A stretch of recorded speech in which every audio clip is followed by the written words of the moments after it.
everyone, welcome back to Sunny Life Channel, and thank you so much guys for tuning in. I'm here to update you of what's going to happen on Imbewu the Seed from the 12th to the 16th of April 2021 on Monday.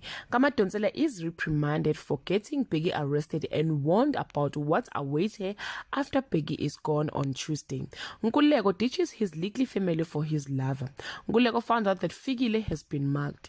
Zethu doesn't care about the mugging and calls out Fikile for taking post shine on Wednesday.